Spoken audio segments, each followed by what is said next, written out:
Flota La Macarena, pensando en sus clientes, trae nuevos vehículos y más horarios en la ruta Bogotá-Girardot-Bogotá, con frecuencias cada 20 minutos a partir de las 4:20 am. Nuestra nueva flota de buses cuenta con un servicio cómodo, directo, seguro, con una velocidad controlada y regulada.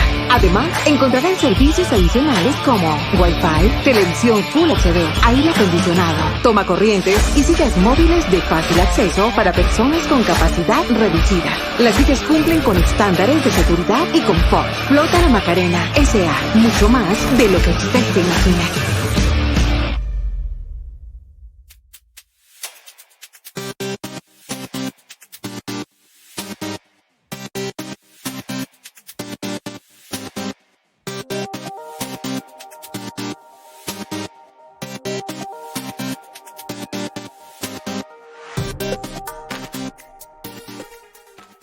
Despertando conciencia.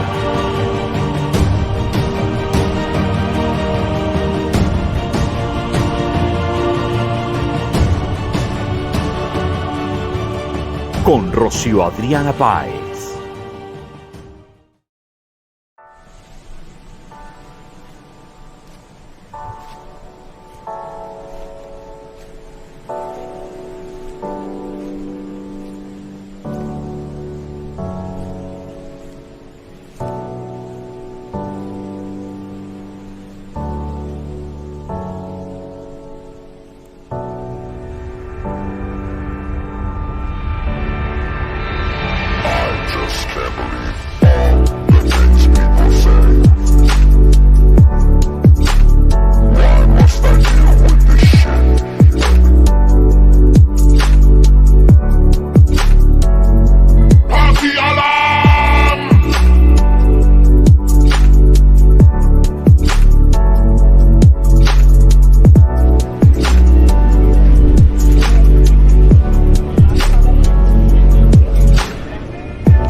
¿Tú viniste en carro? Sí.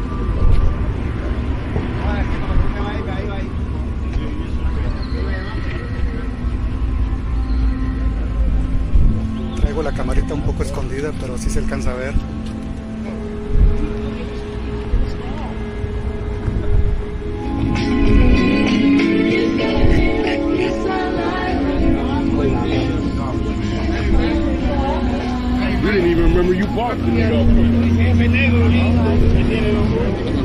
No puedo hablar, no empieza a hablar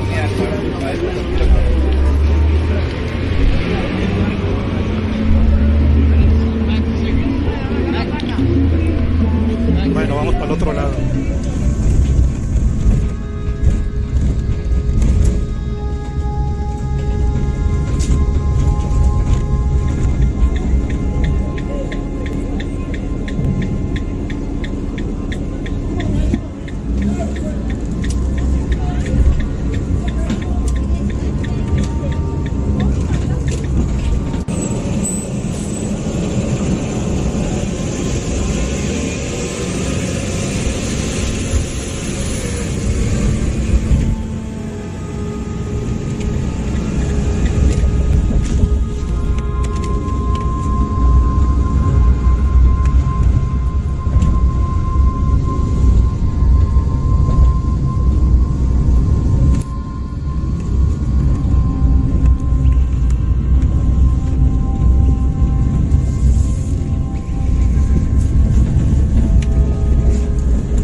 okay. Yeah. They should give you a traffic directing badge, you know that. That's it. They got them stop. You might want to put a stop sign right there.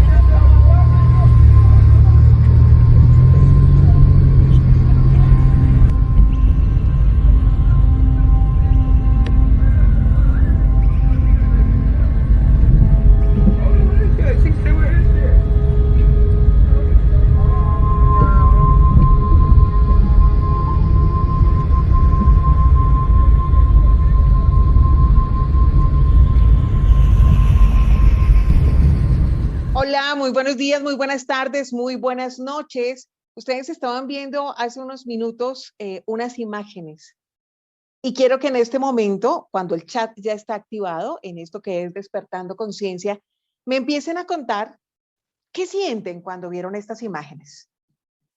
Esas son las imágenes que usted ha visto siempre de los Estados Unidos de Norteamérica, ¿verdad que no? No es lo que nos muestra Hollywood. No es lo que nos muestran los influencers, youtubers, cuando los están contratando para decir, véngase a cumplir su sueño dorado, que en Estados Unidos los estamos esperando, se necesita mano de obra, es el país de los sueños, aquí tiene oportunidades.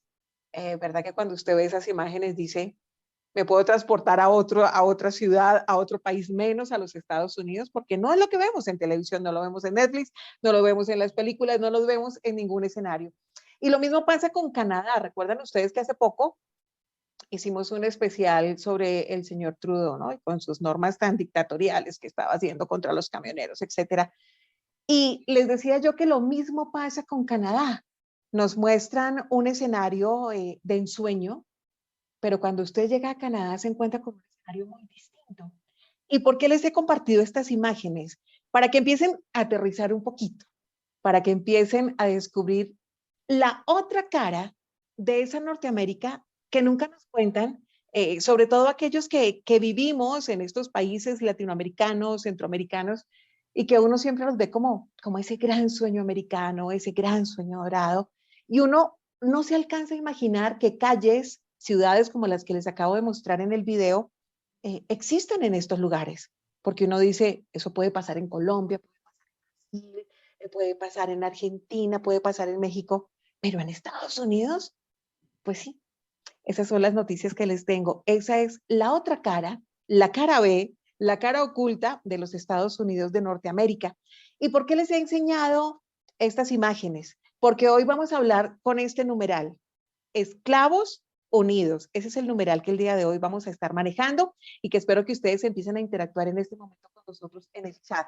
Ya lo saben, estoy Despertando Conciencia, soy Rocío Adriana, como cada miércoles en esta cita que tenemos nosotros para juntarnos, para hablar de cómo va la vida, de cómo va el planeta, de qué está pasando distinto a lo que usted ve en los medios tradicionales de comunicación, lo que usted ve en CNN, en Caracol, en Televisión Española, lo que usted ve tradicionalmente en su cajita de televisión, lo que usted escucha en la radio también hegemónica, lo que usted lee en la prensa, que hace parte de estos poderosos que son los dueños, que lo patrocinan y que obviamente ponen una línea editorial en donde muchos de esos periodistas sencillamente informan desde los intereses particulares de los dueños de esos medios para los que trabajan. Hoy vamos a hablar con una mujer española, es periodista, es escritora, además hermosa. Ella vive en los Estados Unidos de Norteamérica, ya está casada, ya tiene hijita, ella está ya con una vida completa en los Estados Unidos y se atrevió a hacer algo que tal vez mucha gente no se atrevería a hacer, es escribir un libro para mostrar esa otra cara, esa cara oculta de los Estados Unidos. Su libro se llama Esclavos Unidos y es la otra cara del American Dream, de ese sueño americano. Para mí es una valiente y ya la van a entender ustedes por qué. Porque es que estar viviendo en la capital de los Estados Unidos y sacar la valentía de escribir un libro hablando de lo que pasa, de esa parte oscura, harta, charra, que no nos cuenta la gente en lo normal, ni los políticos, ni los medios de comunicación, ni los influencers, en fin, no es tan fácil, pero ella se atrevió. Ha lanzado su libro hace unos meses, lo lanzó a finales del año pasado, más o menos, si no estoy mal, en septiembre. Es un libro que no lo conseguí físicamente, pero yo les he contado a ustedes que tengo una aplicación que me encanta, que la pago mensualmente, que es Storytel, y me fascina porque allí lo pude descargar. Me hubiera encantado tenerla también en la versión de audiolibro, porque eso le permite a uno hacer muchísimas cosas mientras está en el coche, en fin. Pero bueno, tuve la oportunidad de leerlo.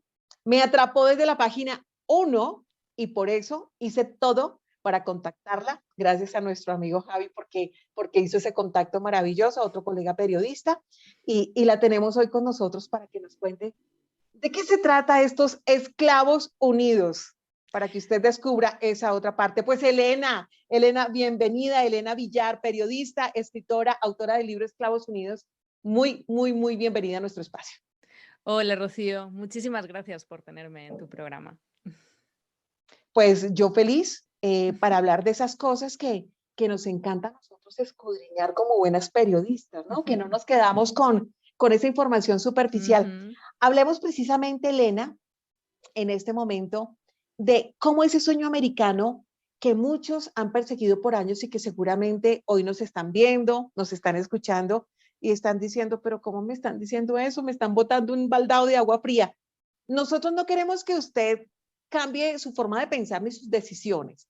Queremos que empiece a analizar, luego se permita cuestionar y con base en eso sí tome decisiones, que es lo que más le conviene a uno, porque seguramente que uno piensa hacer cambios es cuando algo no está funcionando en la parte profesional, en lo personal, en su entorno, y entonces uno empieza a buscar nuevos escenarios. Seguramente es su caso. Si su caso es irse para los Estados Unidos, pues como ya conoce la cara bonita, yo tengo un dicho que dice por ahí que a alguien se lo escuché y me encanta repetirlo, es cuando ya conocemos todo lo que hacen los malos, pues hablemos también de las cosas que hacen los supuestos buenos, ¿no? De esas cositas que no son como tan chéveres. Vamos a mostrarles hoy, desde el libro de Esclavos Unidos, que es nuestro numeral, con nuestra escritora y periodista Elena Villar, la autora de este libro, cuál es esa parte tan chévere que a usted seguramente no le cuentan cuando está sacando la visa, cuando está haciendo los papeles y cuando va a empacar maleta para arrancar para los Estados Unidos. Elena, ese sueño americano no está tan chévere como pareciera, ¿no? No, de hecho este libro nace de la sorpresa que yo me llevo al llegar aquí como corresponsal de RT. No es algo que yo buscase, yo no busqué nunca estar en Estados Unidos, fue un ofrecimiento de mi canal. En teoría era temporal, al final me quedé por razones estrictamente personales, la verdad, porque conocí a mi marido, profesionalmente yo hubiese vuelto a mi país, también porque porque creo en mi país y bueno, todo esto para explicar que yo no vine persiguiendo ese sueño americano, con lo cual yo ya era en cierta manera una persona un poco con la mirada abierta, ¿no? No descreída, pero abierta. Y enseguida me di cuenta de que el relato que nos venden, ya no digo de ficción, ¿no? De Netflix o de Hollywood, es algo que es una ficción realmente, sino incluso el relato mediático. Yo creo que los corresponsales o la gente que hace información desde Estados Unidos, viniendo de otros lugares para otros países del mundo, se deja mucho llevar por la interpretación de la realidad estadounidense que la dan los propios medios estadounidenses. Es decir, no se analiza desde una perspectiva foránea los procesos sociales, económicos y políticos que se dan en este país. Está muy viciada, ¿no?, por la propia perspectiva mediática de este país, que es una perspectiva que está muy ligada a la élite de este país. Hay muy pocos medios alternativos, o los medios alternativos a los que hay se les ahoga desde la financiación, ¿no? La mayor herramienta en el capitalismo estadounidense, en ese neoliberalismo salvaje que está implantado en este país, es ahogar, ¿no?, la disidencia, en este caso mediática, por parte de lo que es la financiación, y con lo cual al final las opciones sobre lo que está pasando, sean de republicanos o demócratas. Que es el juego político que existe Claro, allí en el país del norte, ¿no? sí, Se lo turnan, no hay sí, más. se lo turnan, ¿no? Pero ¿qué pasa, ¿no?, realmente con la sociedad estadounidense? Pues yo me encontré con que, por ejemplo, lo que se supone que hace que el sueño americano sea real, ¿no?, que es el ascensor social, ¿no?, esas posibilidades de la meritocracia, ¿no?, que nos venden, o de ascender, está averiado. Esto está reflejado incluso por la Universidad de Harvard, ¿no?, que dice que hace unas décadas el 90% de los niños que nacían tenían posibilidades de estar mejor que sus padres, ¿no? De tener un mejor trabajo, de tener un mejor sueldo, una mejor casa, etcétera, etcétera. Desde 1985, y además este año no es casual porque yo soy nacida en 1985, es decir, mi generación, solo el 50% o el 40% estará mejor que sus padres, está ahora mejor que sus padres, ¿no?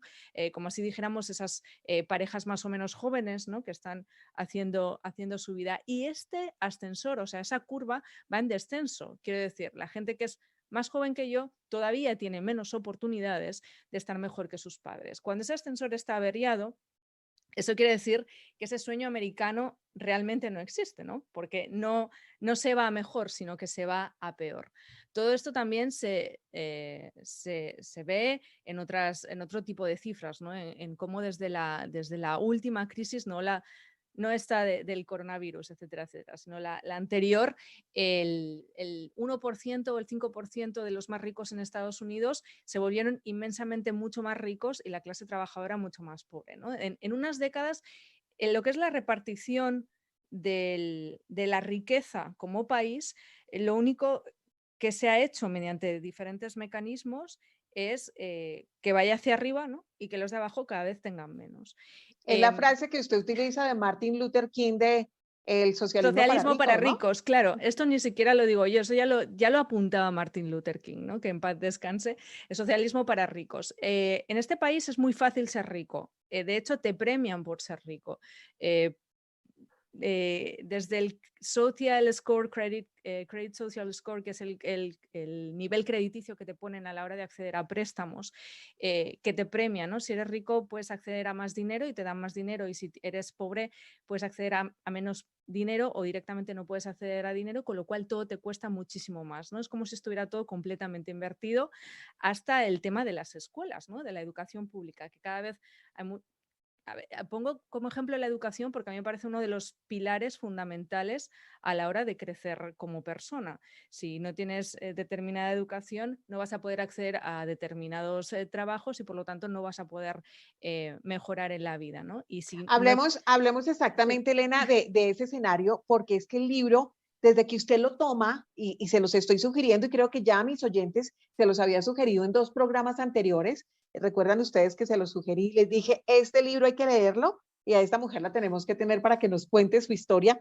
Vamos a hablar precisamente de esos pilares, Elena, que usted toma en el momento en el que decide sentarse y escribir el libro. Empecemos por contar cuándo toma la decisión o quién le hace la propuesta para escribir el libro, cuánto tiempo se tardó, y empecemos a desarrollar estos pilares para que desde el escenario social, económico, nuestros online oyentes, online televidentes empiecen a comprender cuál es la realidad del sueño americano y si de verdad les conviene estar allá o mejor donde están.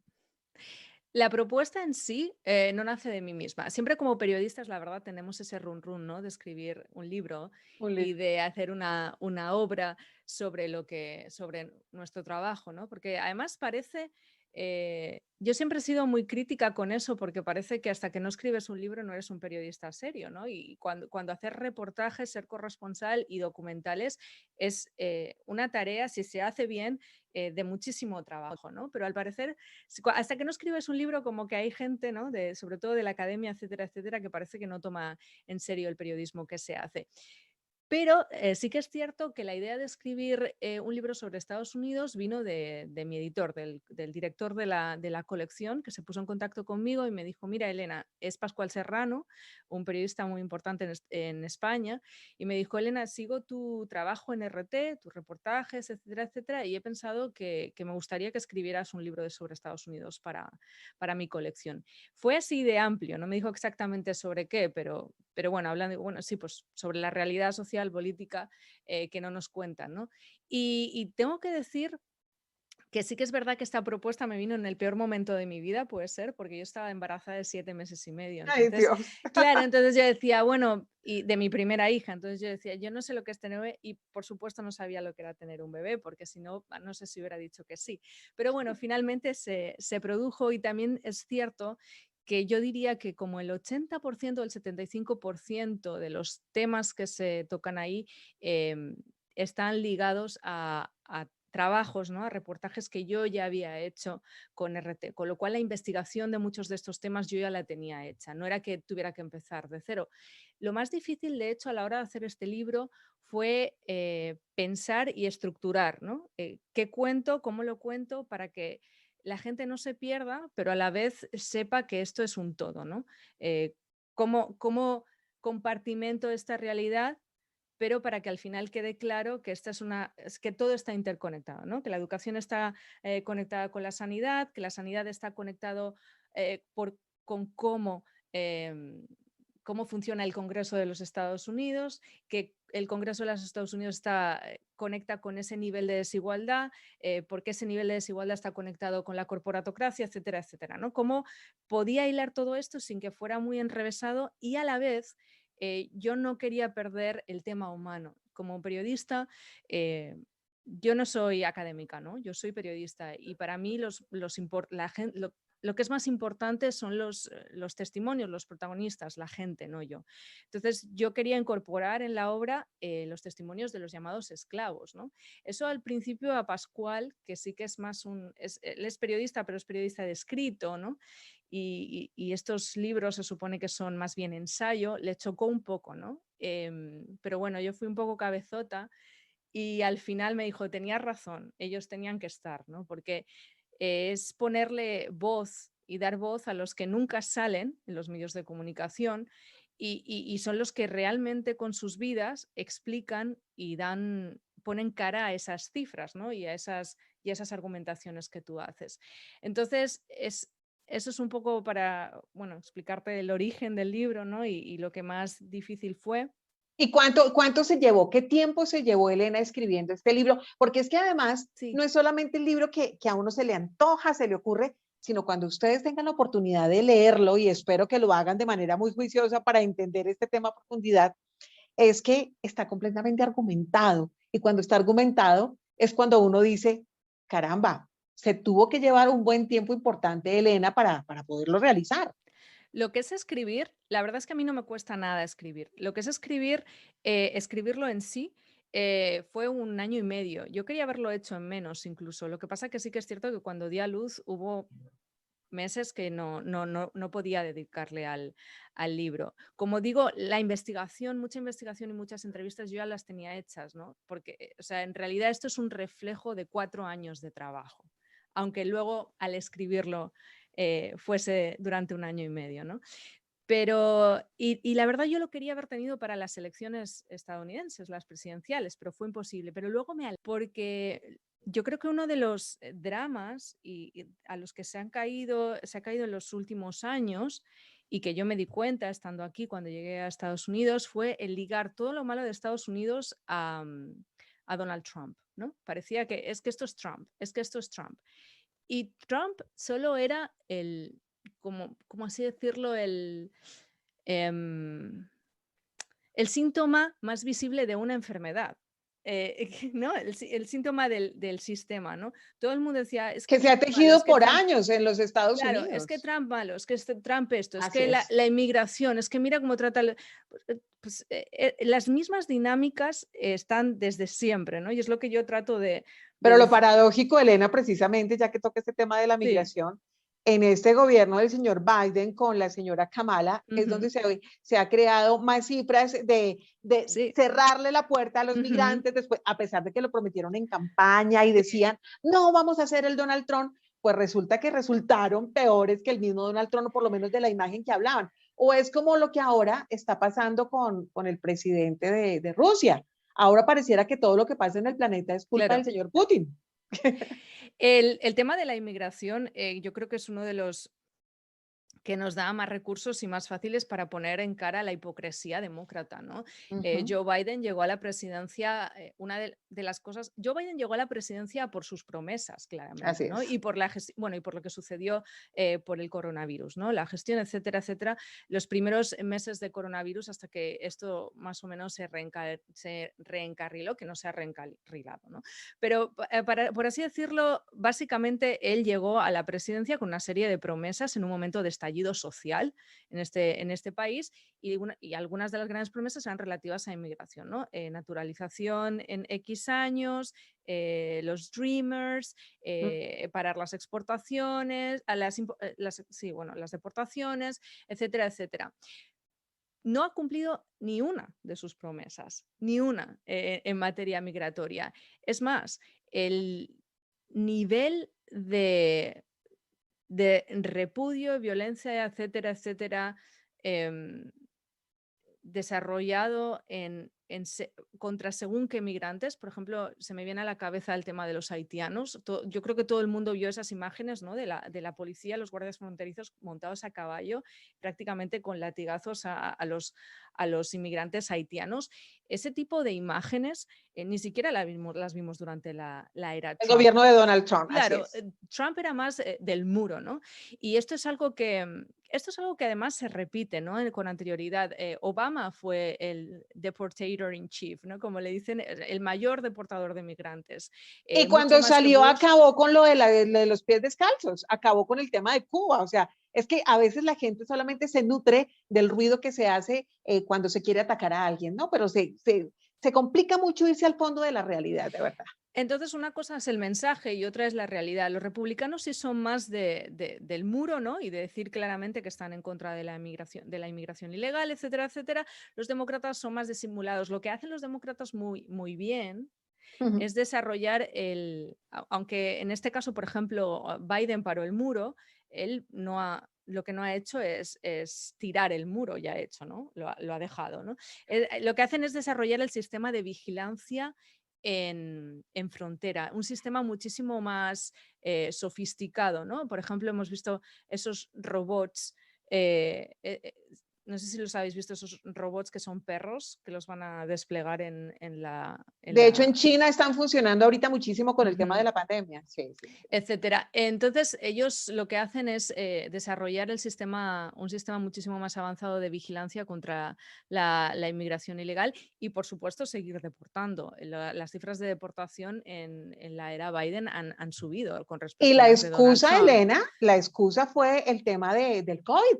La excusa fue el Sí. tema de la pandemia, el tema de la salud. Les quedó perfecto la creación de todo este escenario para las deportaciones. No cuela, ciertamente. Así es. O sea, yo creo que lo que más cuela es que los medios de comunicación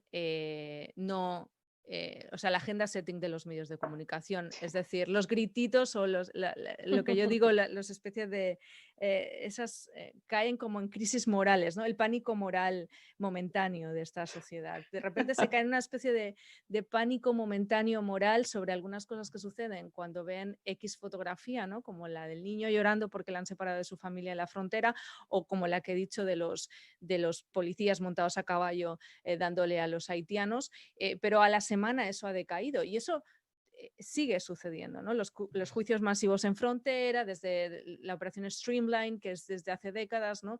Etcétera, etcétera, y las deportaciones masivas. Eso es una constante en este país, estén gobernando republicanos o demócratas. Y sin ánimo de defender al señor Donald Trump, hay que recordarle a nuestros online oyentes que a veces viven, como lo decía al principio del programa, solamente de lo que publican los medios hegemónicos de comunicación, que el muro no lo hizo el señor Donald Trump. Lo han hecho todos los presidentes, sí. Han tenido un granito de arena. Entonces, para que ustedes se metan eso en la cabecita, lo que pasa es que cuando hay que hacerle publicidad a alguien y hay que agarrarlo como el trompito de poner, pues hay que hacerlo. Hablemos entonces, Elena, de esos escenarios que usted tomó como esos pilares, porque a mí la verdad me parece un poco espeluznante, ¿no? Cuando uno empieza a descubrir estas cosas. Entonces, uno en las películas, normalmente las personas que no han tenido la oportunidad de ir a los Estados Unidos, ve, por ejemplo, ciudades como Nueva York, y entonces ve el ajetreo, ¿no? La gente moviéndose y casi que comiéndose un sándwich cuando va caminando y todo el mundo se mueve, y entonces todo el mundo dice, ay, y entonces yo me voy a ir, lo que me llama la atención, ¿no? Dice, me voy a ir, no me importa si me vaya a limpiar mesas, y entonces yo digo, no limpian mesas en su país, pero sí se van a ir a limpiarle mesas a otros, pero bueno, entonces algunos dirán, como no me conocen, no me importa, y yo digo, ok, la mentalidad de muchos. Cuando usted ve ese movimiento y ese ajetreo, para meternos un poco en lo que es la parte laboral, por ejemplo, uno empieza a entender con su libro que no es sencillamente porque la gente quiera tener más plata, es que la gente necesita más de un trabajo para poder llegar a fin de Ujú. mes, para poder sobrevivir, para poder vivir de manera decente. Empecemos por esa parte laboral, si le parece. Sí, incluso en el libro lo que hago es exponer, ¿no? Aquí no lo voy a hacer porque es bastante largo, ¿no? Cómo incluso las cifras del paro están viciadas, El las cifras de desempleo, pobreza, sí. las cifras de pobreza están viciadas, o sea, cómo se contabiliza la pobreza en este país, ¿no? Se contabiliza de una forma muy anacrónica, ¿no? Y entonces cuando organizaciones se ponen manos a la obra, detectan que el 40% de las familias no llega a final de mes, ¿no? Eh, es, y es cierto, o sea, aquí los trabajadores que tienen 2, incluso 3 empleos son legión. Y la gente no tiene 3 empleos para hacerse rica, la gente tiene 3 empleos para poder llegar a final de mes, ¿no?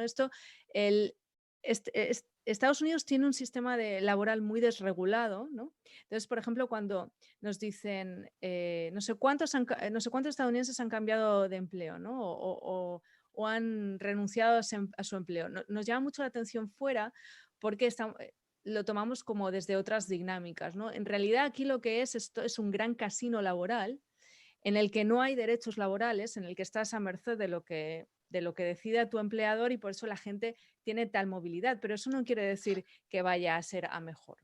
Es decir, aquí no hay vacaciones garantizadas por ley, perdón, eh, ahora.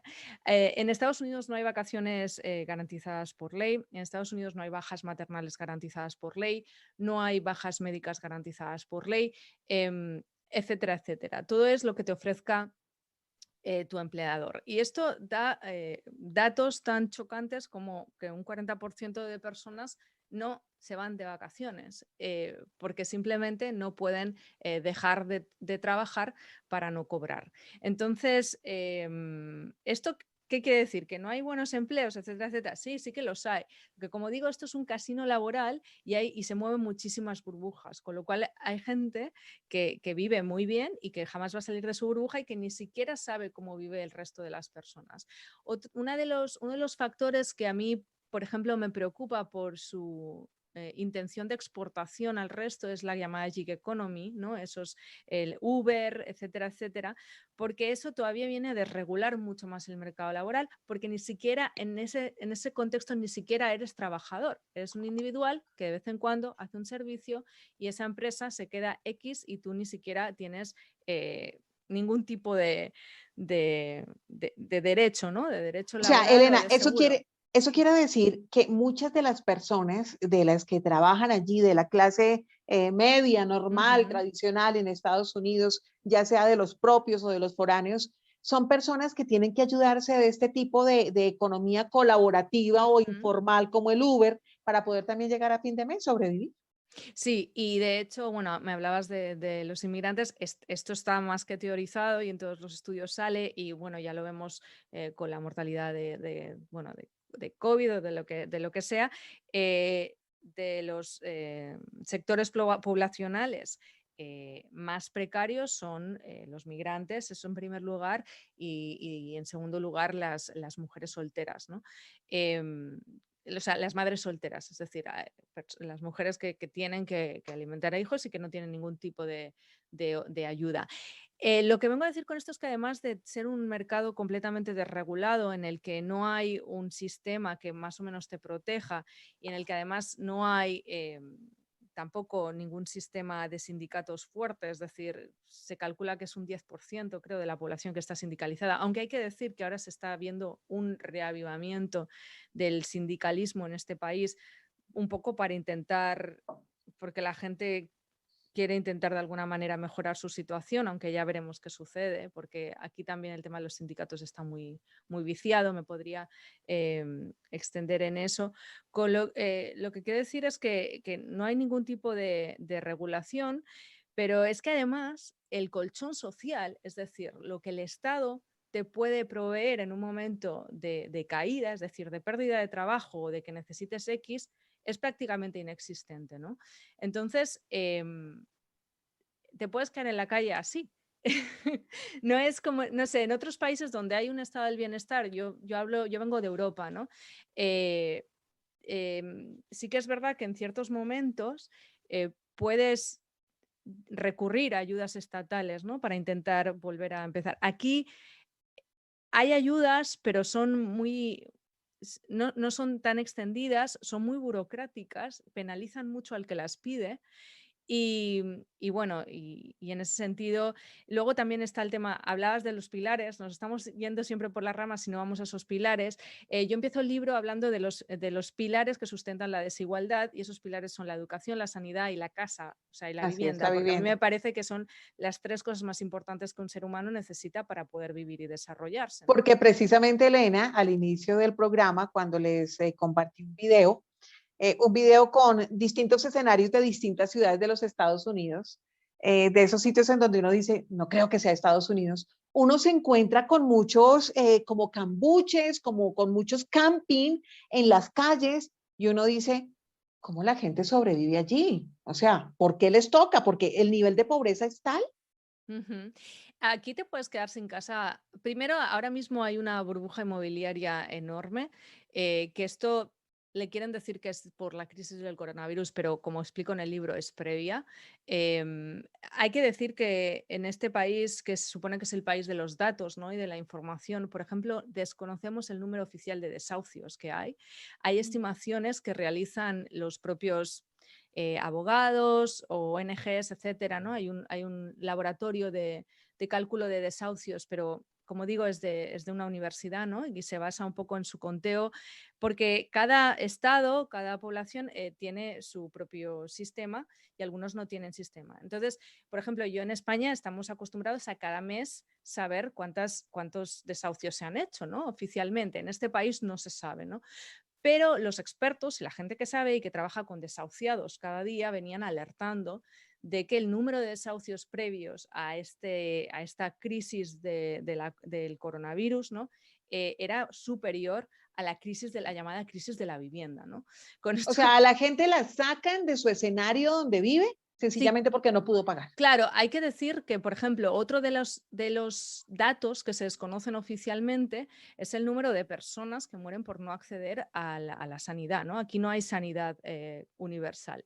Entonces, tampoco no se sabe cuánta gente eh, o sea, hay muchos datos que se hacen en base a estimaciones, ¿no? Y una de las estimaciones, por ejemplo, es que 500.000 de familias se quedan en la bancarrota cada año por facturas médicas, solo por Dios mío. facturas médicas. Entonces, eh, pues eso, pues es un país que, como yo digo, es un casino andante, ¿no? Y quizá incluso puedes tener un buen trabajo, ¿no? Con un buen seguro, pero de repente tienes un cáncer X y tu seguro laboral, tu seguro médico contratado por tu ¿No lo trabajo cubre? no lo cubre y te toca pagar, ¿no? Y hace poco, ¿quién era? Era Bruce Willis, creo que, no, Bruce Willis, un famoso que acaba de declarar que se retira, ¿no? Porque tiene un problema, afasia, etcétera, tiene un problema de salud, y ese Ok, mismo famoso, que es un millonario, claro. ya me acordaré quién es, en algún momento ha tenido que vender un montón De bienes, pues, de de propiedades, bienes para imagínate. poder financiar su tratamiento médico, ¿no? Por eso Em, uno entiende, Elena, por ujú. qué muchos de los estadounidenses o inclusive gente que ha decidido irse a vivir allí en el momento de necesitar hacerse un tratamiento médico, inclusive para odontología y otro tipo de revisiones, viajan a países inclusive como Colombia. Sí, O claro. sea, llegan, o sea, uno los ve y todo el tiempo, ah, es que me vine a arreglar los dientes, es que me Sí, vine a hacer una cirugía. porque es más barato, Claro, claro. uno entiende. Claro, pero eso no lo pueden hacer los estadounidenses, ¿no? Muchos estadounidenses que son, si tú eres de X país y vas a Estados Unidos y de repente dices, uy, necesito esto, voy a mi país a hacérmelo porque es más barato o ahí sí puedo hacerlo, hay gente que no tiene esa Así oportunidad, es. ¿no? Entonces el pobre que es pobre estadounidense, eh, bueno, pues O puede sea, acabar en la calle O sea, perfectamente. Elena, que ese famosísimo y sonadísimo Obamacare que hizo el señor Barack Obama en su gobierno, que decía, ahora todos los estadounidenses van a tener salud, yo lo veo como ese escenario en donde se hacen unas alianzas con estos sitios médicos, ¿no? Ujú. Como lo podríamos llamar en Colombia con las EPS, que son los prestadores de salud, y allí lo que hace es que a la gente la obligan a pertenecer a ese Obamacare y de acuerdo a tus ingresos es que puedes pagar el nivel del servicio que puedes recibir. Sí, claro. Y de hecho, el Obamacare tenía muy buenas intenciones, ¿no? Pero en la práctica es lo que pasa con todo, ¿no? Si el sistema está viciado, aunque intentes poner un parche, ese parche también va a estar viciado. Yo, por ejemplo, para que te hagas una idea, te voy a poner un ejemplo concreto. De hecho, el tema de la sanidad fue el primer reportaje que yo hice al llegar aquí, porque era una de las cosas que más me llamaba la atención, ¿no? Viniendo de España. Y uno de los entrevistados era precisamente un especialista que se encargaba de decirle a la gente, mira, pues tú con tu nivel de ingresos puedes acceder a este Medicare, a este Obama, o sea, los diferentes planes, ¿no? Y entonces me dijo, lo que pasa con esto es que como está todo establecido en base a ingresos, yo me he encontrado con personas a las que no tienen dinero, o sea, que son muy pobres, son muy pobres y tienen un trabajo muy malo, pero que no pueden cambiar de trabajo porque si cambian a un trabajo que les va a dar X más, ¿no? O sea, X salario más al mes y que por lo tanto ellos podrían avanzar, ¿no? No pueden hacerlo porque necesitan tal medicina, ¿no? O sea, son diabéticos o vete a saber, ¿no? Necesitan tal medicina, entonces ya no podrían optar al Obamacare y no podrían pagar su medicina. Entonces, No. están atrapados en esa espiral de pobreza, ¿no? Porque, como digo, es un sistema que está muy viciado, pero que nos pasa incluso a todos. Yo tengo un seguro médico bastante bueno y a todos todos recibimos sustos, no grandes, ¿no? Pero recibimos sustos. Durante el embarazo, por ejemplo, me hice unos análisis que de repente esos análisis que me había dicho la doctora que me hiciera, no me los cubría el seguro y eran, bueno, pues tienes que pagar $300 o si no, pues tienes que apelarlos, etcétera, etcétera, ¿no? Eso no es nada, eso es el día a día para todos. Ahora pasaron una ley de que no te podían llegar facturas así de golpe, porque a veces lo que hacen es te llegan esas facturas de golpe y lo único que tienes que hacer es como apelarlas, ¿no? O lucharlas y al final no te llegan. Pero eso al final, o sea, imagínate, ¿no? El desgaste o imagínate la gente que es viejita y no se entera, ¿no? Y Claro, al claro. final se las acaban cargando. Pasaron una ley para intentar parar eso, pero bueno, eso sigue igual. Y de hecho, me hablabas del Obamacare, para que veas también que no llega a todo y que además lo que ofrece son servicios básicos. Justo esta pasada semana, Biden anunció un plan para que 200.000 personas pudieran acceder por primera vez a cuidados médicos. Es decir, Hazme hay el gente, favor. claro, o sea, un plan, ni siquiera está aprobado. 200.000 personas solo en un país de tantos millones de habitantes, ¿no? Entonces, para que te Creo hagas que una están idea. que alrededor de los 300 millones, si no estoy mal, más o menos. Entonces, claro, al final son medidas de maquillaje, que las intenciones son buenas y el Obamacare a mucha gente le ha servido, ¿no? Pero el tema de la sanidad es tan intrincado y es una mafia. Entonces, hasta si no se desmantela, al final acaba siendo contraproducente. Y no se va a desmantelar porque, como explico en el libro, la industria farmacéutica es la mayor puerta giratoria del Congreso. O sea, la mayoría de los congresistas, etcétera, o sea, la gente que acaba trabajando en el Congreso ha trabajado o va a trabajar en la industria farmacéutica, ¿no? Entonces es la mayor puerta giratoria en esta corporatocracia. Y Al por final, cierto, sí. bien que les fue con este tema de la pandemia al escenario Sí, farmacéutico, ¿no? claro, Y se claro. siguen llenando y ahora Ujú. siguen sacando más refuerzos y quién sabe hasta cuándo más nos van a tener con el tema del pinchazo, Sí. de cosas que ni siquiera han sido con el estatus de vacuna, porque apenas son terapias génicas experimentales, pero precisamente tocando ese tema de la salud, en donde uno dice una sociedad que debería ser como ese pilar, o por lo menos el referente que uno tiene en el mundo, como de bienestar, de calidad de vida, ¿cierto? En donde todo el mundo quisiera estar. Ese escenario que usted nos pinta en su libro, con estas carencias de salud, entonces uno dice, ¿cuál bienestar uno tiene? Entonces ya sabemos que no hay bienestar laboral, no hay bienestar de vivienda, no hay bienestar tampoco de salud, tanto el punto que hay personas que, como usted lo mencionaba, con el tema de los medicamentos, tienen que tomar antibióticos para peces, Elena, para poder sobrevivir ante ciertas enfermedades. Sí, esto no es más que un ejemplo De los muchos. de los muchos, ¿no? Para ponerle cara, ¿no? Así Precisamente es. a esa mafia que yo le llamo así, O la sanitaria, gente que ¿no? tiene que vender la sangre también para sobrevivir. Sí, aquí la sangre es un negocio. Hay gente que dona sangre, su plasma. En España, por ejemplo, es ilegal, ¿no? Y la OMS, la propia OMS y la propia ONU quiere que eso sea ilegal, ¿no? Que la donación de sangre sea altruista, ¿no? En este país no, en este país hay centros de donación de sangre que casualmente se instalan siempre en barrios pobres, ¿no? O en la frontera. Y, y lo que hacen además es establecer un juego como digo, esto es un casino todo el tiempo, ¿no? De penalización o de dar premios. Entonces, cuanta más sangre das, más te dan al día, ¿no? En vez de darte $15, pues si das en vez a los 3 días, te dan $19, ¿no? Así te dan mucho más cuando llega el Black Friday o cuando llega las Navidades. Un poco jugando pues con la necesidad de la gente y además fomentando actitudes o comportamientos nada saludables, puesto que el nivel de donaciones que puedes hacer se establece con respecto al peso. Entonces, lo que hace la gente es engordar no de manera saludable, sino comiendo McDonald's, etcétera, etcétera, para poder donar más. Es todo un círculo vicioso. Es triste, Elena. Por ejemplo, en países como el mío, en donde yo vivo, uno dona sangre y este es un tema altruista, porque aquí a Mm. usted no le pagan por donar sangre, Sí, en pero España es igual, que, en Europa. pero es Ujú. que además es muy chistoso porque yo dejé de donar sangre porque resulta que uno dona sangre de manera altruista, pero luego cuando llega a una clínica y necesita sangre y en la factura a usted le están cobrando la sangre. Mm.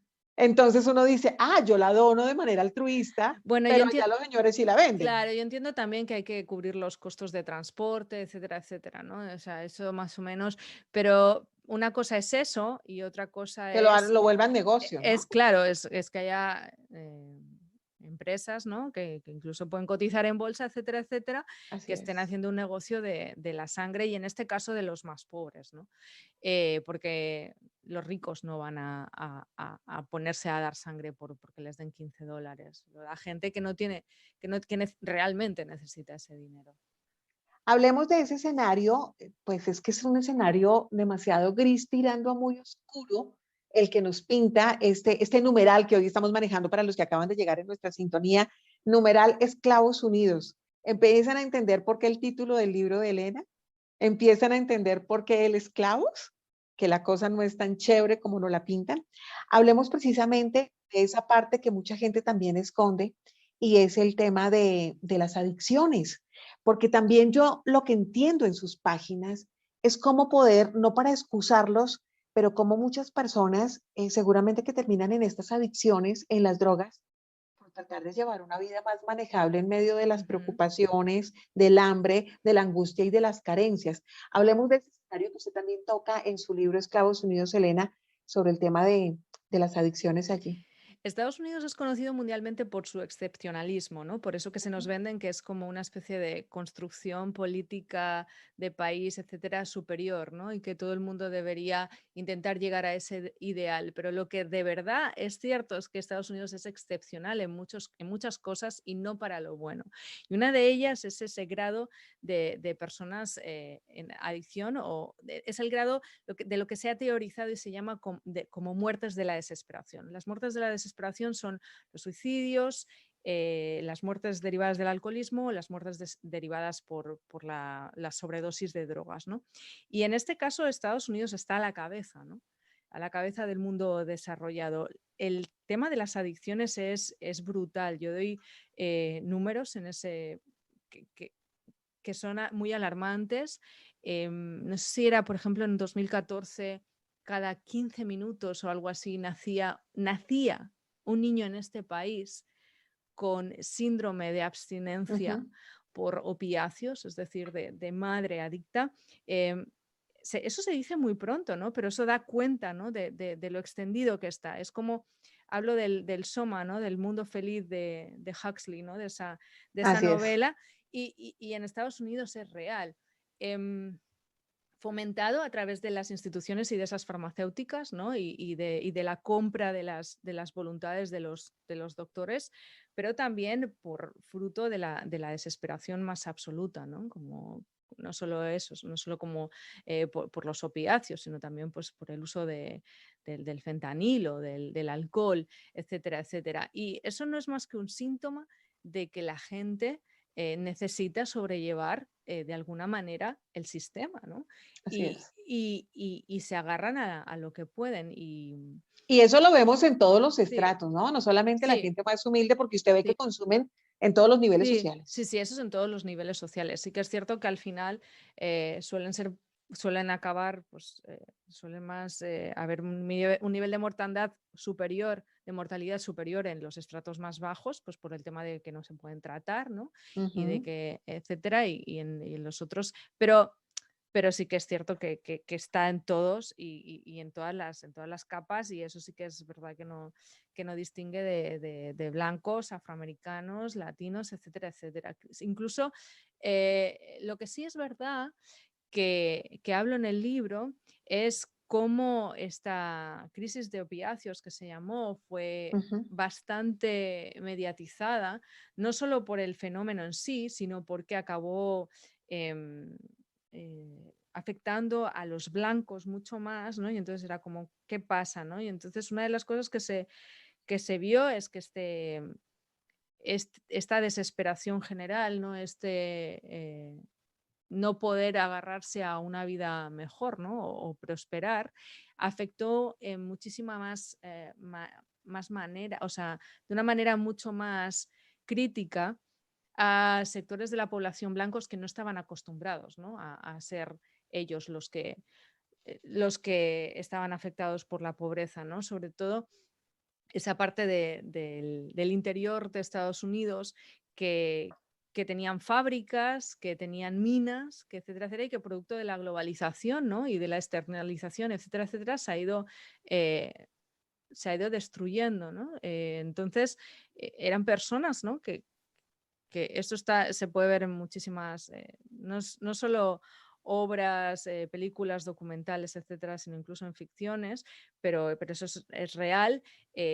Cómo esa globalización, externalización, etcétera, etcétera, ha destruido comunidades enteras y formas no ya de trabajar, sino de ver la vida y todas esas capas, esa masa de trabajadores que no sabían hacer otra cosa, ¿no? Que su oficio y su profesión y no tenían otro estudios superiores y en muchos casos pues, de blancos, porque sí que es verdad que la opresión en algunas otras capas ha venido desde siempre, pero en el caso de esos trabajadores blancos que tenían esas fábricas, las minas, etcétera, etcétera, era nuevo, de repente de la noche a la mañana se vieron sin un futuro sólido, ¿no? Y eso lo que supuso fue que muchos se dieran pues eso, a los opiáceos. Y eso ha destruido comunidades enteras y ha supuesto la muerte de muchísimas personas y sigue suponiéndolo, ¿no? Porque además esto todo el rato se transforma. De hecho, ahora el nivel ha subido en parte, ¿no? Por los encierros derivados del coronavirus, Así etcétera, es. etcétera. Y luego también porque los dealers, ¿no? Los que dan la Ujú. droga, ha habido un repunte de dealers que han cambiado los opiáceos por fentanilo, y el fentanilo es una droga muchísimo más potente, que además puede acabar con tu vida solamente con una pastilla, ¿no? Qué fuerte. De hecho, un reportaje que está por salir habló del incremento de la mortalidad entre adolescentes por fentanilo, y en muchos casos son adolescentes que por primera vez lo probaban, ¿no? Y pensando que era un opiáceo, eh, porque estaban aburridos por los encierros del coronavirus, porque El tema no, de salud etcétera, mental se etcétera. afectó muchísimo. Ujú. Claro, entonces dijeron, bueno, pues me tomo un opiáceo, a lo mejor, ¿sabes? Y lo que se ha venido es metiendo en opiáceos realmente fentanilo, y el fentanilo puede acabar contigo, como digo, con tan solo una pastilla, ¿no? Con tan solo probarlo. Pues desde este escenario por algo es el país con el mayor número de fallecidos por el consumo de drogas, ¿no, Elena? Precisamente según Ujú, sus datos. Y esto nos lleva a ese escenario de de entender cómo es una sociedad completamente desigual desde todas las aristas que hemos tocado, pero además también nos lleva a un escenario muy fuerte que usted también lo toca en el libro, que es el escenario del país más violento. Ujú. La violencia que es absolutamente terrible y que tampoco nos muestran en la televisión, no solamente cuando en algunos momentos hay un tiroteo, pero no los Ujú. tiroteos cotidianos que inclusive usted ha comentado desde el escenario viviendo en la ciudad capital de los Estados Unidos. Sí, Hablemos de ese escenario de la violencia que mucha gente cuando se va para Estados Unidos dice, tal vez huyo de la violencia de mi país porque allá ujú. no va a pasar y allá no me la voy a encontrar, pero es todo lo contrario. Sí, a ver, es cierto que depende del país que vengas, pues este país te puede resultar menos violento, ¿no? Ujú. Porque bueno, pues porque en algunas partes de Latinoamérica hay muchísima violencia armada, ¿no?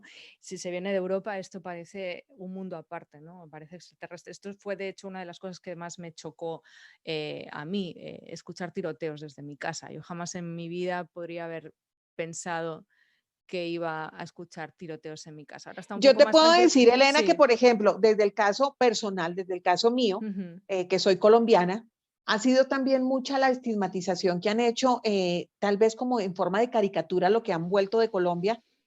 Yo vivo ujú, en Colombia, he vivido, bueno, la mayor parte de mi vida, porque también he tenido la oportunidad de estar en otros países como en Chile y he vivido en otros lugares, en Ecuador, etcétera.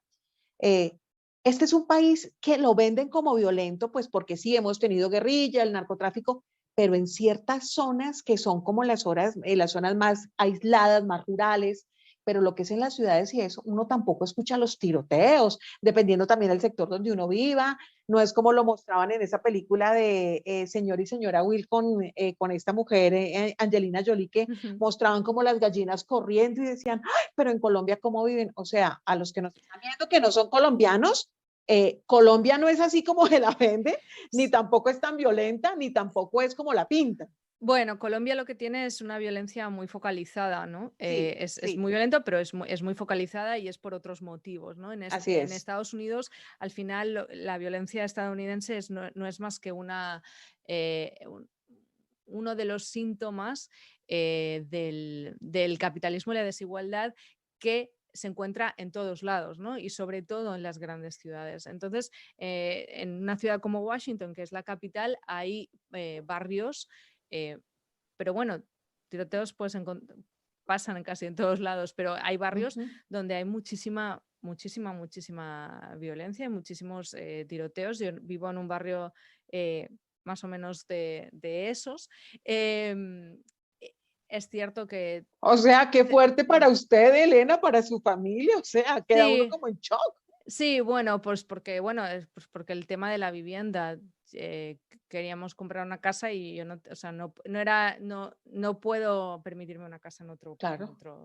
en otro lugar, ¿no? Pero bueno, aparte mi marido y yo somos bastante, eh, eh, no somos nada cobardes, ¿no? Entonces para nosotros eso tampoco, No, pero yo lo y digo desde entendemos el que no somos, escenario de que usted sí. viene, o sea, usted viene de un país que es absolutamente maravilloso como es España, que la gente sabe que yo lo amo, me seduce, me enloquece, me fascina, la mm, gente sabe lo que yo quiero España. Es otro escenario, o No, sea, no, usted en llega España, a un escenario, claro, Dios, este es el país del mundo con mayor número de armas per cápita, ¿no? tal Y cual. en España no tenemos armas, entonces imagínate el contraste. O sea, solo hay Para armas casa o para para los caza, cosas guardas de así, sí. seguridad, La sí, sí. gente no existe, ¿no? Entonces, pero es que aquí incluso el tema de la violencia armada, cuando se habla del debate de las armas, no hay debate. El debate, lo que dicen, vamos a legislar, es, por ejemplo, eh, intentar que gente que ha tenido enfermedades mentales no pueda tener armas. Eso es lo que se discute o lo que se intenta legislar. No se discute el tema de no portar armas, ¿no? Es un país intrínsecamente muy violento y que el tema de la violencia armada, de las armas, está en su constitución y eso no se va a cambiar. Eso es algo que desde fuera no se entiende, pero cuando se vive aquí y se conoce la cultura, se empieza a entender un poco mejor. Pero esto, claro, esto es un cóctel explosivo con el tema de las desigualdades, ¿no? Entonces, el acceso a las armas es O muy sea, fácil. todo lo que usted nos dice va encadenado, ¿no? Van los Claro, eslabones juntitos. claro, todo tiene sus consecuencias y todo está encadenado y eso es algo que a mí, la verdad, era una de las cosas que me preocupaba, que se entendiese en el libro, pero a la vez no estuviese todo muy rebuscado, ¿no? Entonces el libro sí que está muy compartimentado, de hecho se puede No, es leer, perfecto, es se puede perfecto. leer Uno por lo- separado, ¿no? Por ejemplo, si no te interesa leer el tema de la vivienda, pero quieres leer, por ejemplo, sobre el sistema político y las elecciones en Estados Unidos, puedes ir directamente a ese capítulo, pero sí que es cierto que cuando se lee todo junto, lo que hace es configurar una mirada global y que entre ello está todo relacionado, ¿no? Pues sí, este país creo que una persona tiene 10 o 20 veces más probabilidades de morir por violencia armada que cualquier otro país industrializado, ¿no? Em, y estos parecen cifras, pero no son cifras, o sea, son personas. Y también hay que decir que, que en los últimos años la violencia armada ha ido en aumento, ¿no? Es un problema creciente, igual que el de las drogas, etcétera, etcétera. Esto lo que viene es a confirmar que ese nivel de desigualdad, ese nivel de pillaje de las élites con respecto a la clase trabajadora, lo que hace es que estos problemas vayan a más. Em, Sí, así es Estados Unidos. Mira, por A ejemplo, ver, para que te hagas una idea, en las escuelas de Washington, D.C. hay un entrenamiento que es obligatorio, que los niños tienen que pasar, que tienen que hacer en caso de tiroteo masivo en su escuela, ¿no? O sea, ese es el grado de normalización que hay. hablemos precisamente, ya que toca el tema de las escuelas, porque al principio lo tocó muy por encima, el tema de la educación en Estados Unidos y cómo también lo podemos ligar con el tema también del endeudamiento. Mencionábamos hace unos minutos atrás cómo personas se declaran, más de 500.000 de personas en Estados Unidos al año en bancarrota por las deudas de salud, pero cuántas también, este es el momento y que pueden pasar los años de los años y todavía están pagando sus estudios porque es absolutamente costoso y es desigual. Sí, de hecho hay gente que se jubila y sigue Ay, sigue por pagando sus Dios. deudas de la universidad, que esto parece algo inconcebible e increíble, pero es así, ¿no? Es una de las deudas de más aumento en este país, son billones y billones de dólares, de hecho hay un movimiento bastante grande ahora para pedirle a Biden que cancele la deuda estudiantil, porque era una de sus promesas de campaña, etcétera, etcétera. Ya digo de antemano que esto no va a suceder, porque unos de los grandes donantes de la campaña de Biden eran las universidades, pero a ellos les gusta alimentar, ¿no?, esa posibilidad. Mm. Lo que han hecho es con el coronavirus aplazar el pago de la deuda, es decir, la gente que no puede pagar no tiene por qué pagar ahora, pero eso no quiere decir que la deuda se les vaya a eliminar, ¿no? Entonces, la gente con esta extensión del pago de la deuda cree que con un poco de presión a Joe Biden al final va a condonar la deuda estudiantil. Ojalá me equivoque, ¿eh? Ojalá, pero si él hubiese querido ya lo hubiera hecho antes, ¿no? Así es. No lo va a hacer, pero bueno, esto se trata de alimentar un poco el circo y como digo, además, unos de los grandes donantes de Biden y no de Trump fueron las universidades. El tema de la deuda sí es brutal porque claro, o sea, lo que viene otra vez es a poner muchísimos más peldaños a aquel que no está arriba. Entonces, para subir todavía te lo pone muchísimo más difícil y en el tema de la educación no solo hablo de eso, de la deuda estudiantil de las universidades, sino también incluso desde que eres pequeño, ¿no? Desde la educación pública. La educación pública, para que nos hagamos una idea del disparate que es, se financia en buena parte por impuestos a la propiedad, con lo cual los barrios más ricos y que recaudan más, porque las propiedades valen más, tienen más para la escuela pública y son esos barrios que tienen dinero para llevar a sus hijos a las escuelas privadas. Entonces los barrios pobres recaudan menos y tienen menos para la escuela pobre, con lo cual su escuela es todavía más pobre, ¿no? Y las oportunidades de acceder a una educación que siente los cimientos de ese niño, ¿no?, para que pueda optar a una vida mejor, pues se cortan, ¿no? Como digo, Y eso genera las altas tasas de analfabetismo que hay precisamente en Estados tasas de Unidos. analfabetismo y las altas tasas de desigualdad, exactamente. Hablemos, Elena, ya para el cierre de nuestro espacio, porque es que lo tienen que leer, de verdad que se los dejo de tarea. Ahora Elena nos da todos los datos para que usted lo pueda conseguir. Yo, a los que tienen Storytel, fantástico porque allí funciona y a mí me mantengo actualizada con los libros más recientes y con esos títulos que a uno le atraen, ¿no? Entonces uno paga una mensualidad y ahí le llegan perfecto las dos versiones ya de leer o en el audiolibro, que espero que muy pronto tengamos esa versión. Hablemos precisamente de por qué Estados Unidos, con todo esto que viene con eslabón tras eslabón conectado, es el país con más habitantes encarcelados del planeta. Ujú. Porque esa es otra industria, ¿no? Además de la de las armas, porque sí que invierten en armas, el tema de las cárceles también es otra empresa. Sí, en esto Joe Biden tiene mucho que ver, ¿no? Cuando a mí me hacía gracia cuando vendían a Joe Biden como la gran esperanza del cambio, incluso pues, una especie de izquierdista, socialista, no sé, una especie así. Yo decía, Joe Biden es uno de los elementos más reaccionarios del Partido Demócrata, pero incluso muchísimo más reaccionario que el propio Reagan en algunos momentos. Y uno de los Es ejemplos que no que le pone el conocen vídeo, la historia, Elena, porque hay que echar claro, para atrás de la historia del señor Biden, que ha sido absolutamente, tanto que criticaban al señor Donald Trump, que le decían de la supremacía blanca. Hágame el favor, la historia que tiene de supremacía blanca, de Ku Klux Klan, acuérdese lo que le dijo Kamala en un momento de campaña. Usted se acuerda de sí, los sí. buses que usted generó, aparte de los negros y aparte de los blancos. Ese es el Biden que escogieron los norteamericanos y que también se les olvidó que fue el vicepresidente del presidente, muy guapo él, este morenazo, Obama, pero el más bélico durante su gobierno, durante 8 años, el de más guerras, más invasiones y más bombardeos. Sí, sí, yo estaba un poco sorprendida, ¿no? De que nos vendieran a Joe Biden como si fuera una especie de extraterrestre que acababa de, de llegar a Estados Unidos, ¿no? Y con esas magníficas promesas, Y dice cuando que el es más votado, ¿no? Joe Biden de toda la vida. O sea, Joe Biden Así tiene es. hemeroteca para dar y tirar, ¿no? Y una de las partes de su hemeroteca es que él fue uno de los arquitectos o pensadores, etcétera, etcétera, de la llamada guerra contra las drogas, que es lo que ocasionó lo que puso los cimientos, ¿no? Del actual macrocomplejo carcelario que es Estados Unidos, ¿no? Incluso en un momento dado, como explico en el libro, Joe Biden se quejaba de que Reagan era poco agresivo, ¿no? En este sentido, para que nos hagamos una idea.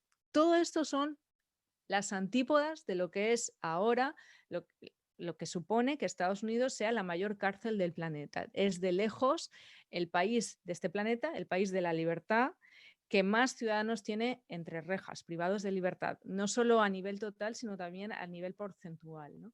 Incluso algunos estados, si coges estados de Estados Unidos sueltos, siguen estando muchísimo por delante de otras naciones en desarrollo, etcétera, etcétera. Y uno de los argumentos principales que yo explico en ese libro de por qué se acaba entre rejas, sorpresivamente, es por la pobreza, ¿no? Hay un sistema de fianzas infame en este país que lo que supone es que si eres rico, parece que eres más inocente, ¿no? que el que es pobre. O sea, aquí todo funciona por dinero. Si sueltas pasta, estás fuera, ¿no? A no ser que sea, como digo, un delito mayor, ¿no? Un delito de sangre, etcétera, etcétera. Pero es que un altísimo porcentaje de las personas que están privadas de libertad en este país no han cometido delitos de sangre, ¿no? O delitos graves, por así decirlo. Y lo más sorprendente también es que se puede ver, ¿no? en algunas ciudades o en algunos lugares en los que se hace de manera un tanto diferente, que el tema de la recaída, en el tema o sea, que vuelvan a ejercer un delito o un crimen, etcétera, gente que ha hecho delitos menores, el porcentaje es bajísimo, ¿no? Pero aún así se les retiene. ¿Por qué? Pues porque en muchos casos suponen un sujeto más productivo para el Estado que estén fuera, porque hay trabajo esclavo dentro de las cárceles, porque hay sistemas privados de cárceles que cotizan en bolsa y que hacen muchísimo dinero, etcétera, etcétera. Una de las cosas que vendió Joe Biden como una especie de logro fue el poner fin a contratos con cárceles, determinados contratos con cárceles privadas por parte de la administración. Pero lo que no dijo es que jamás, o sea, es que en esa ley o en esa orden que firmó no se ponía fin a los contratos con cárceles privadas para inmigrantes, que son las que más han crecido en los últimos años. Es decir, estamos otra vez ante este doble rasero, doble discurso hipócrita de los demócratas. Yo cada vez que anuncian una ley, ¿no? O un plan, etcétera, etcétera, siempre digo, bueno, ¿dónde está ¿dónde está el truco? ¿No? Y casi siempre encuentro ¿Qué el truco. esconden detrás de eso que están Sí, proponiendo? ¿cuál es el truco? Y casi siempre encuentro el truco. Bueno, sea como sea, la realidad es esa. Este país es el país con mayor... ¿Es racista este país? Sí, los niveles de, bueno, además lo impregna todo. En el tema de la vivienda lo explico, ¿no? Cómo se ha Sí. utilizado históricamente el tema de Para la los vivienda papeles, los documentos que le piden a y uno. de los transportes, incluso a la hora de que te den un préstamo, ¿no? El tema de la raza, pero bueno, luego también hablábamos del tema de las cárceles, el porcentaje de personas de color, ya sea afroamericanas, latinas, etcétera, que hay en comparación con los blancos es demencial, ¿no? Bueno, es que es un país que está asentado sobre la base de una colonización y de un esclavismo. Entonces hay ciertas estructuras que sí han cambiado, ya no hay esclavos, etcétera, etcétera, pero bueno, como yo digo, son los esclavos unidos, ¿no? Ese pozo queda ahí y hay muchas dinámicas que todavía cuesta de romper y de modificar en este país. Pues Elena, me encantó su libro, me encantó la charla con ustedes, porque es que además recreo esas páginas que tuve la oportunidad de leer, de disfrutar. Dejemos a nuestros online oyentes de Despertando Conciencia con esa reflexión final para que con todos estos datos comprendan y tomen decisiones sanas, ¿no? A veces las emociones, el desespero de alguna vivencia, una situación compleja que cualquiera puede vivir en su lugar, en su terruño, puede originar que uno piense en empacar maleta y arrancar para otro escenario y se vale, ¿no? Se vale que la gente busque nuevos horizontes. Lo que no se vale es que usted solamente se vaya solamente con la información que recibe de las películas, de las series, ¿no? Y que a veces no la gente le cuenta toda la verdad sobre ese nuevo territorio que usted está escogiendo, a donde está poniendo su brújula. Hoy queremos decirle que si usted está eligiendo los Estados Unidos de Norteamérica, queríamos mostrarle ese lado B, esa cara oculta que no se muestra normalmente, para que cada uno de nuestros online oyentes que seguramente está preparándose para ir, pues tome decisiones con base en eso. Y si decide arrancar, por lo menos que vaya preparado, ¿no? Que vaya guerrerito, que se vaya guerrerito para que no piense que es que va a llegar y todo se le va a solucionar, pues porque las cosas no siempre son como las pintan. Los voy a dejar con unos datos para que Elena entre con la conclusión final y con base en eso ustedes nos cuenten qué piensan de este maravilloso texto que me parece de una mujer valiente. Por cierto que no están pasando por muy buenos momentos, porque todo lo que está relacionado ahora con Rusia Today, con quienes trabajen precisamente en este escenario, les han montado mucha persecución. Y desde acá también ese abrazo, Elena, de solidaridad, porque Muchas no se vale que gracias. mientras unos hablen de defender derechos humanos, pareciera que los derechos humanos y algunos escenarios se valen dependiendo el protagonista, ¿no? De donde se originen. Recordemos que los derechos humanos y la libertad de prensa y la libertad debe ser para todos, sin importar en qué lugar tú trabajes, sin importar de qué país o con qué país estés conectado. Ya conocen ustedes el trabajo de ella a través de este libro y por eso también mi abrazo para ella solidario, porque sé que no la está pasando fácil y menos allí en Estados Unidos. Vean Muchas estos gracias, datos. Rocío. Sí. Estos datos para que ustedes los tengan en cuenta, de acuerdo al libro de nuestra magistral escritora española que me encantó. Mire, Estados Unidos registra la mayor deuda pública del planeta, que ese es otro tema que la gente tampoco lo conoce, ¿no? Y viven endeudados por el tope, pero bueno, siguen imprimiendo sus billetes, allá está la reserva y la siguen imprimiendo. Sus ciudadanos tienen, como lo dijo Elena hace un rato, 20 veces más la posibilidad de morir por violencia armada que el resto de países industrializados, que eso me parece una cifra bien alta. También compiten con los primeros puestos de desigualdad, de eso estuvimos hablando en el desarrollo de nuestro programa para usted que llegó de pronto en esta parte final, igual queda colgado el video para que a través de Radio Global, nuestra cadena internacional, ustedes lo puedan ver. Es el país con el mayor número de fallecidos por consumo de drogas, que fue un tema también que tocamos y que usted lo encuentra en el libro de Elena. También tiene altas tasas de analfabetismo. En el mundo es el país con el ejército más grande, más numeroso, y es que esos impuestos de los norteamericanos se van todo para allá, ¿no? O sea, Elena, no hay esa inversión que uno esperaría de esa proporción de bienestar, sino que la invierten en este tema de las guerras por eso ahora están de pronto ustedes entendiendo lo que está pasando ahorita con Ucrania, Rusia y quienes crean guerras y quienes las alimentan, para que no solamente crean lo que les cuentan los medios hegemónicos. La esperanza de vida es similar a la de países latinoamericanos en desarrollo. Tienen el porcentaje de pobreza juvenil más alto, así que si usted es jovencito, revise los temas antes de tomar decisiones fuertes.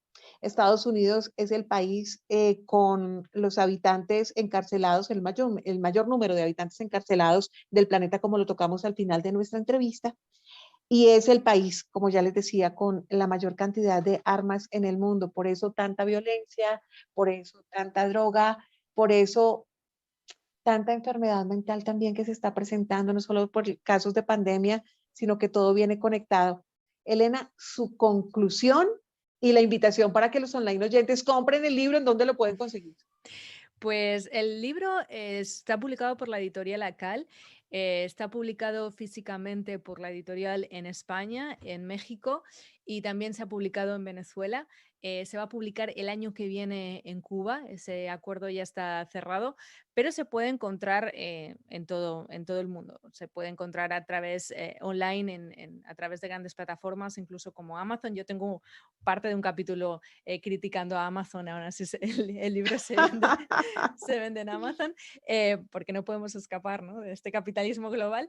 Pero bueno, más allá, ustedes lo googlean y es fácil encontrarlo en Casa del Libro, etcétera, etcétera. Sí que es cierto que en los países donde no se distribuye directamente, los gastos de envío encarecen un poco el libro, con lo cual esa opción que ha dado Rocío es muy buena. Se puede encontrar el ebook, etcétera, etcétera, también en Amazon, grandes plataformas o en la web de la editorial ACAL. Ustedes ponen Esclavos Unidos Elena Villar y seguro que les sale un resultado referente y que pueden utilizar desde sus países. No sé, yo como conclusión les diría, tú sobre todo querías enfocarlo a quienes están pensando, ¿no?, en venir, etcétera, etcétera. Si quieren pueden venir, pero lo que deben es tener toda la información al respecto. Tienen que saber que lo que nos cuentan no es tan bonito, no solo por Hollywood, por Netflix, etcétera, etcétera, sino también por parte de los medios de comunicación, porque vivimos en un sistema determinado, ¿no? Y entonces las grietas de ese sistema jamás se van a poner en entredicho y, como digo, incluso ni siquiera se le quieren poner cifras a determinadas grietas como las de los desahucios, como la de la pobreza real, etcétera, etcétera.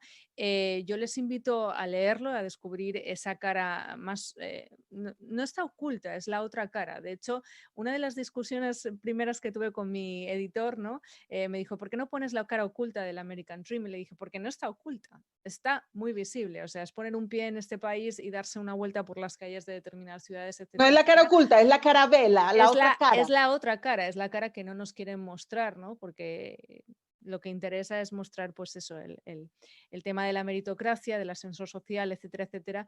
Pero como vengo exponiendo y como enseño, hasta la Universidad de Harvard, ¿no?, es capaz de decir, ese ascensor social no existe, ¿no?, está averiado. Y de hecho está tan averiado y la situación está tan al límite que incluso el propio Biden habló de restablecer ese nuevo contrato social, ¿no? Y no es porque Biden sea una persona progresista, como ya hemos dicho, es una de las personas más reaccionarias del Partido Demócrata, sino porque las condiciones y la situación le llevó a adoptar un discurso populista de progreso hacia los trabajadores, para parar esa eclosión social que se estaba viviendo en ese momento en este país previa a las elecciones y que se sigue viviendo, aunque está ahora mismo de una manera soterrada. Y esa eclosión social viene de esas condiciones sociales, políticas, económicas y de ese sistema que viene apretándole las tuercas a la clase trabajadora de este país desde hace muchas décadas ya.